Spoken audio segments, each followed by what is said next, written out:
Hey everybody, this is my 40 breeder, and I thought we would take a few minutes to have a look at it tonight while I chat about aquarium filtration.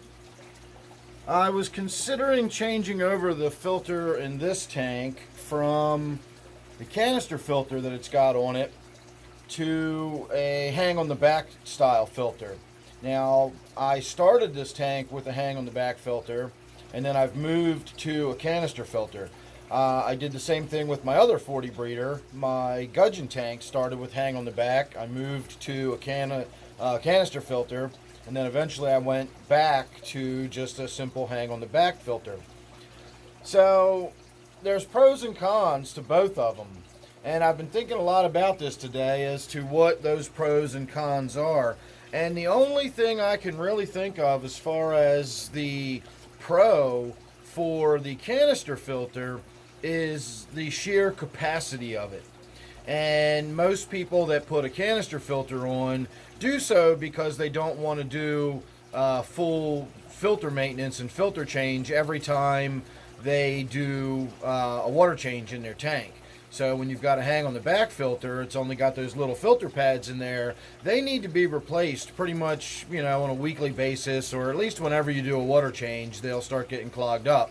If you're like me, you might even have to change the filters between water changes because the filters get clogged up fairly quickly. There's not a lot of surface area for the water to flow through, and therefore it doesn't have to collect up very much stuff in order to start, clogging up and slowing down how much water can flow through it. Whereas with the canister filter, you get a high volume of water flow, and you've got this large capacity for a huge amount of filter material, and so you can kind of just set it up and sort of forget about it for a month or so, and then when you change it, you've got more stuff to change out.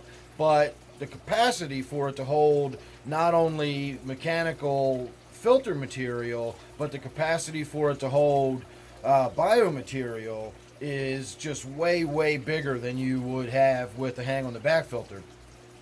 But do we really need all of that filtration? I mean, you may in your case. I'm just throwing that question out there. Is it necessary to have that much filtration capacity? My tanks, the one we're looking at in particular here, this tank is so well planted and has so much rocks and woodwork and stuff in there that the tank itself has enough capacity to manage the bio load in the tank. So it's not like I need a canister filter to house an enormous amount of biomaterial. The tank itself houses an enormous amount of biomaterial. If I had a very highly stocked tank and it was just a glass bare bottom tank with no room for any surface area really except for the bare glass, well, maybe then you might want to consider having the capacity for extra biofiltration. But if you've got a swimming pool's worth of biofiltration and you've only got one guppy in the tank, you just don't need all that biofiltration. So that's something to consider. Do you really need huge amounts of biofiltration? And when it comes to the mechanical filtration, I always liken that to sweeping dirt under the carpet, because back in the day that was what was done. You swept the floor and then you swept it over to the throw rug that was in the middle of the room, and you just put the dust and dirt underneath the throw rug, and then once or twice a year you actually took the rug outside, hung it on the line, and there was actually a tool you used to beat your rugs and get all the dirt and dust out of them. That would be the equivalent of a filter change. What happens during the normal functioning of a filter is we're just sweeping all the dirt and crud under the carpet there. When that filter sucks crud and fish poop and everything up into that intake tube, it's simply being removed from your site. It's not being removed from the tank necessarily. It's still in that filter, and water is still flowing through it and back into the tank. So all of that crud, and I don't know if you noticed that or not, but my Crenocicla just chased my angelfish. I just noticed that for the first time the other day, so I might have to actually take that angelfish out of here and move it back into the tank that I brought it out of, because I also saw the angelfish chasing the Crenocicla at one point the other day too. So that's new behavior I've never noticed before. I'm going to have to keep my eye on that. It's what you get when you put multiple cichlids in one tank. They don't necessarily always get along.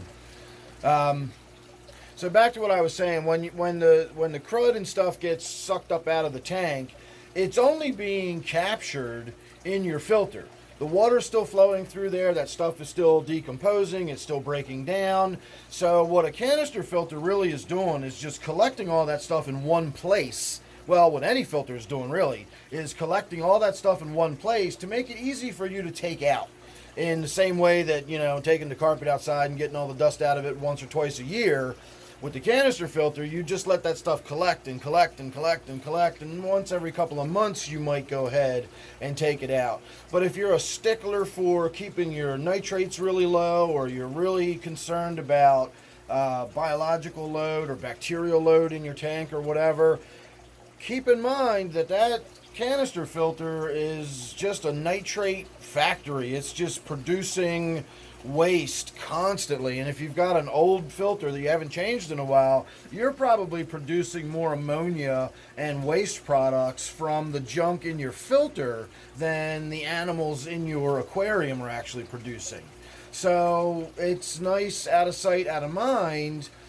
But you can only take that approach if you've got, like myself, a bit of a cavalier attitude towards the nitrates building up in your tank, because that's what's going to happen if you just set a canister filter up and let it run for 3 months. If you don't, and you're willing to get in there and change out the canister filter every time you do a water change, I don't see the point in using the canister filter. As I started by saying this, I think the only real benefit you get from a canister filter is the fact that you can just kind of set it up and let it run for a while, and you can do some water changes and not really worry about the filter. The downside, of course, is when you do get to the filter, it's a chore. You got to lug the thing in the other room, and it's full of water, and you got to take the top off and put the, you know, it's a lot messier than a simple hang on the back filter. So the pros and cons of a hang on the back filter would be sort of the reverse of what I just talked about. You've got to change them regularly, and they don't have a huge capacity for biofiltration.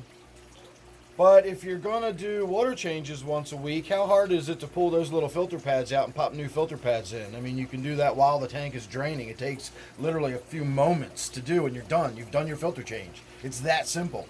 And every great once in a while, when the biosponges start getting a little bit cruddy, you'll have to pull them out and sort of rinse them out in some water to get the, you know, water to free flow through them again. And that's it. So it's really, really simple maintenance on the hang on the back filters. It's really easy to just swap out filter pads. You just have to do it more frequently, and it's got a much smaller capacity for biofiltration. You don't have trays that you can stack, but there are ways around that. You can take pot scrubbies, or you can take some ceramic beads or some ceramic bio rings, and just put them in the back where the water flows through. It'll you know, you'll have to kind of work around them when you're doing your filter changes and everything, but you can increase the surface area that's in that filter box, and that will increase your bio load if you really feel you need to do that.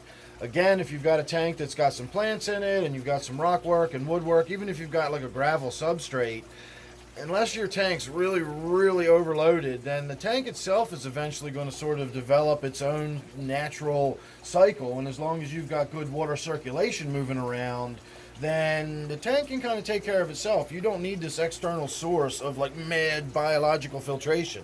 It's just really mostly not necessary. So, you know, again, if you don't mind letting the biologicals build up a little bit, and you want to be a little more lax on your maintenance, set yourself up a canister filter and just let it roll. And you don't have to worry about it for months at a time.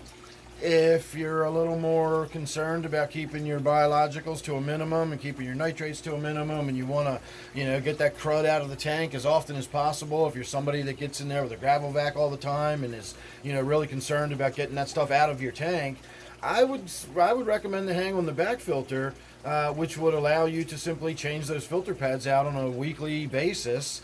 I've mentioned before, if I can find one of my videos about it, I'll attach a link.